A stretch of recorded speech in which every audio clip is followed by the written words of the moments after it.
Let's have a whistle up, please, from each of the engines. If that's if any of the engine owners are actually listening to me, which is pretty unlikely. Whistle up, please, from the engine owners and drivers.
trailer.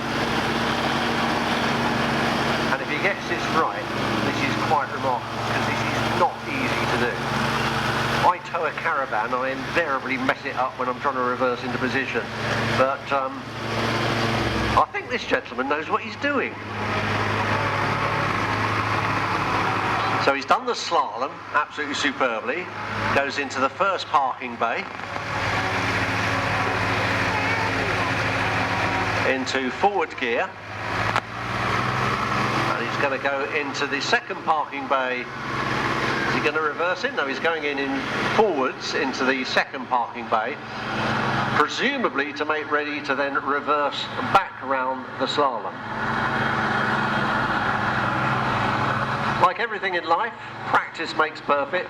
If you ever tried towing and reversing with a trailer, and you've only ever done it once or twice, invariably we all mess it up. But this is quite a display. There's no wing mirrors, no power steering, just knows exactly which way to turn the wheel. Oh, not quite.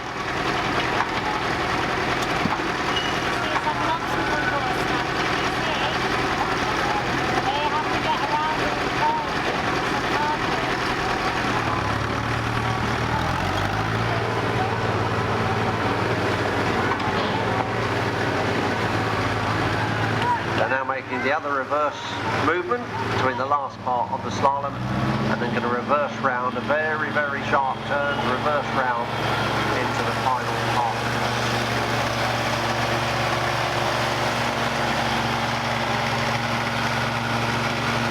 I tell you what, that is quite remarkable. That is not easy to do. Well done, sir. Congratulations. Brilliant.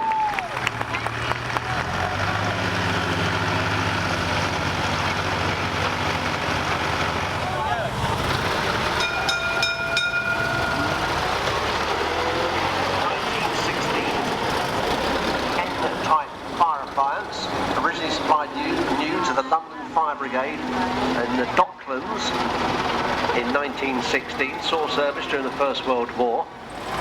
Having taken a very wide turn for the slalom, not a particularly good turning circle. Top speed, 22 miles per hour, runs on solid rubber tyres.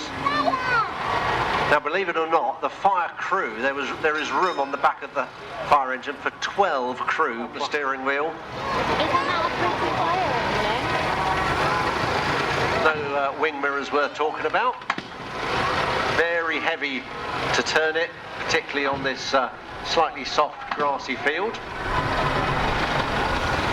Saw wartime service in London from 1916 onwards, and then during the 1920s remained in service as a fire appliance in London. Was then sold off in 1930 to a soap manufacturer in Warrington, where it saw active service as a works fire appliance. So look at the turning circle it's having to do to get all the way around that slalom. And then it's going to be one final turn. That is hard work on that steering wheel, isn't it? No power steering. There it goes, into the final parking bay. Well done, sir. Give a round of applause, not the driver, the fire appliance.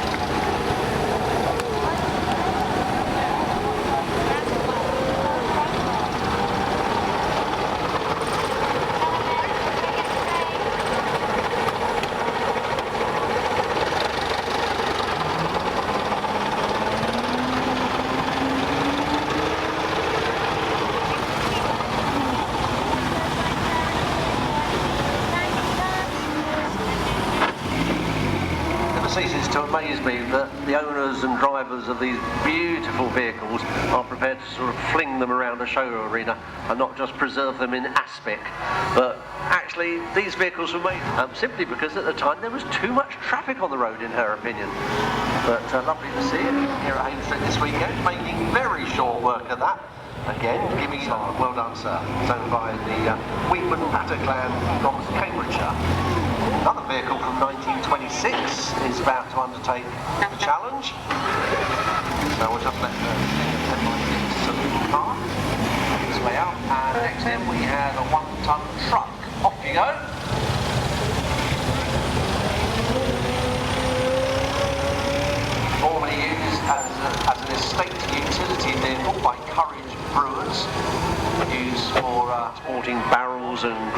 and so on, from stores to breweries and such like. It's now owned by the Royal School of Mines Motor Club in London. Rear body. And actually, as it does the slalom, you can sort of see it slightly leaning. It's got a very springy suspension to it. And there it goes, round to the final parking bay. Well done, sir. 1-ton truck from 1926.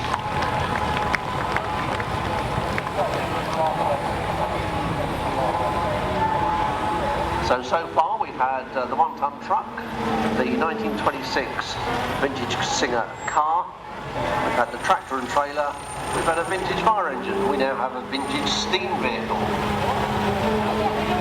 Did not have a particularly high turn of speed, and if you thought the turning circles on some of the other vehicles have been hard work, wait till you see this. A couple of people up on the footplate, and the chap on the left-hand side, so we look forward, he's really turning a wheel there. It's that effectively is the steering wheel, and the turns he makes on that wheel are pulling on the chains underneath the boiler barrel. You can see the chains there, and it is that which is turning those front steering wheels. And you can see it takes many turns to get round. Is he going to do it? Yes, he is. Look at that. That's quite interesting. You saw how they had to do it on the 1916 fire engine, and they had to take a very wide circle. Well, the arena in about half an hour's time or so, and I'll explain some more details about them, but none of them have a particularly high turn of speed.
it. George, you think you can do it? Full speed crowd, you think you can do it? Come on, Dave. Taking on some oxygen there. It's got all serious down here. Look at the height of the bar. Oh, it was so close. Give him a round of applause.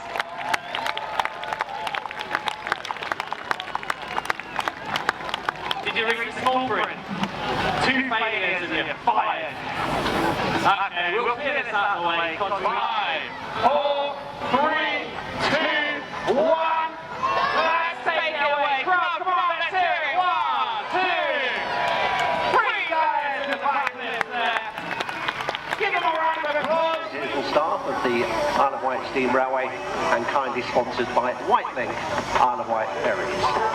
We call it a steam fair because at its heart we have the Isle of Wight Steam Railway, steam locomotives and trains running throughout the day, but of course we also have the steam vehicles here in the arena, and what's happening now is going to be a parade of some of these vehicles. Going to give a few words of description on each one as they come in, tell you a little about the differences in the engines, and then they'll be lined up and a chance for you to wander in and take a look at them. Well, back in the day, 100 years or so ago, lorries were to be scrapped in 1953 but was saved for preservation and is now owned by HMS Thornton in Gosport in Hampshire. 1930 Sentinel Super Steam Lorry. We go from a steam lorry to a steam rollers like this, very much to the fore, and this one had a busy working life in Devon, where it was used by a building and construction company. Saved for preservation about 20 years ago here on the island. 1928, Wallace and Stevens advanced 6-ton roller that sorted out the roads and pavements and so on. So they used to have their own building, construction and infrastructure departments and would own bits of kit like this. So it's a 1927 Wallace and Stevens advanced roller, and if you live in the Shanklin area, there's a fair old chance that some of the roads and pavements in Shanklin were rolled out originally by this engine. There it goes, round to the topside arena, owned by Jill and Pete Taylor from Bathingbourne here on the island.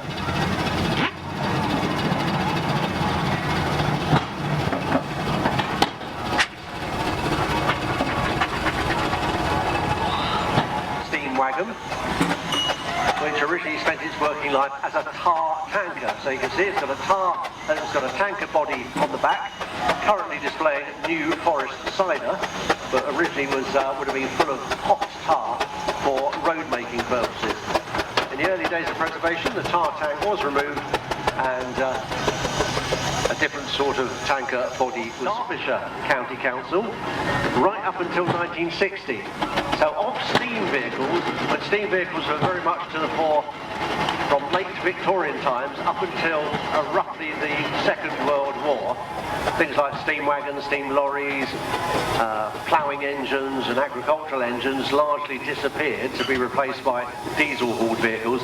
Steam rollers did continue in use right up until and into the 1960s and in some cases the 1970s. So this one, just going to the top side of the arena, worked till 1960s. 1923, Aveling and Porter E-type roller owned by Andy Barrett was rolling the approach road to Hinckley Power Station in Somerset. 1926, Babcock and Wilcox steam roller owned by Alan Sloper from Newport.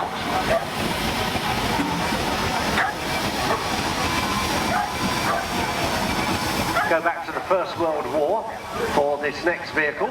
It's a 5-ton steam tractor.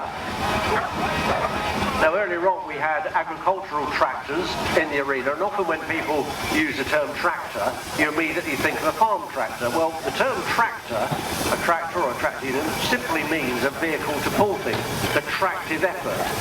So juggernauts, for example, articulated lorries, the front bit, not the container on the back, but the front bit where the cab is and does all the work, is called the tractor unit.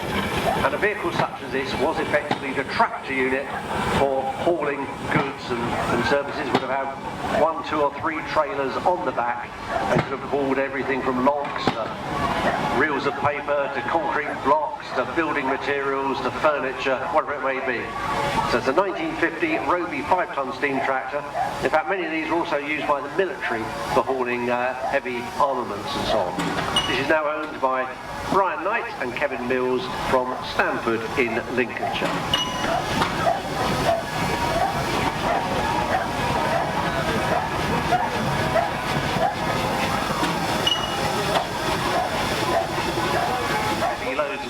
But on farms and also in industrial settings, they were often used stationary. So they were parked up, and you see the large flywheels spinning around on the left-hand side of the boiler barrel. When stationary, they could simply engage the flywheel, run a drive belt around the flywheel, and the other end of the drive belt could drive a threshing box, as they were called, which was effectively a stationary combine harvester, or part of a combine harvester. But they're also used for driving water pumps, electrical generators, stone crushers, saw benches.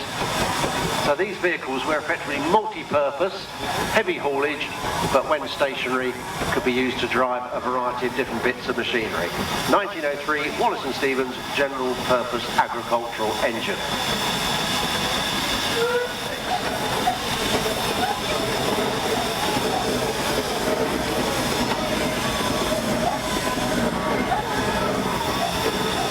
Well, I've seen steam tractors, steam rollers, the engine would engage the drum and wind the cable in, bringing the plough with it. Once it had ploughed the furrows and got to the other end of the field, they'd move forward a few feet and do it the other way round. And so again, in the early years of the last century, ploughing engines were a very common sight, long before the agricultural tractor has started to come in from the 1930s onwards.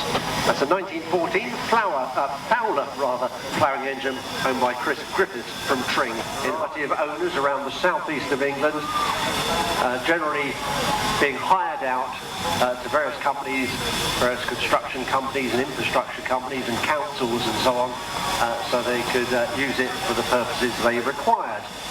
So again, a smaller version of a heavy haulage vehicle would have been hauling anything from fruit and veg and furniture to logs. Might have been used in the military establishment, industrial establishments, mines, and so on and so forth. 1923, Tasker's, a little Tasker, little giant BE2 tractor, owned by Pete and Jill Taylor. Excuse me!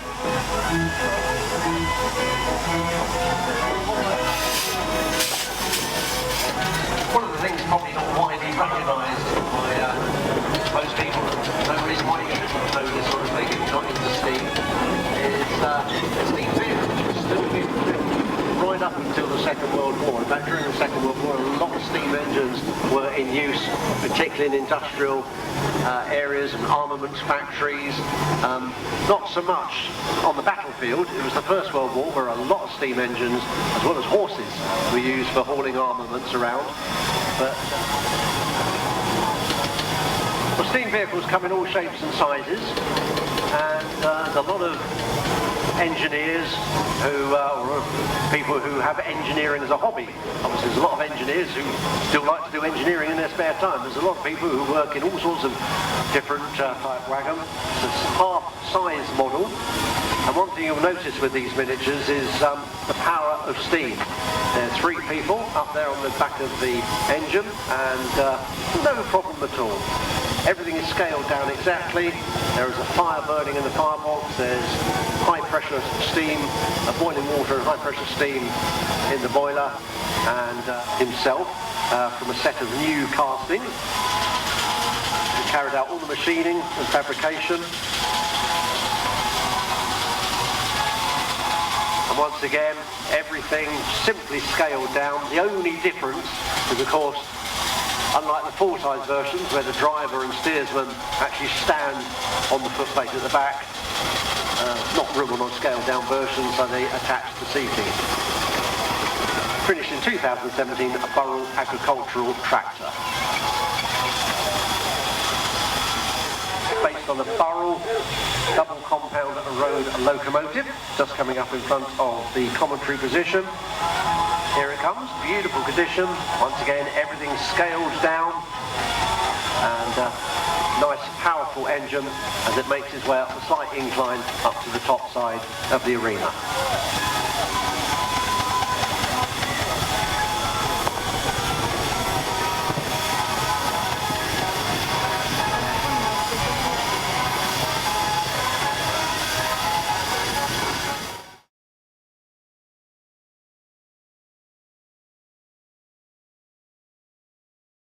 There is boiling water and high pressure steam, and again, exhibiting the power of steam. They really don't make any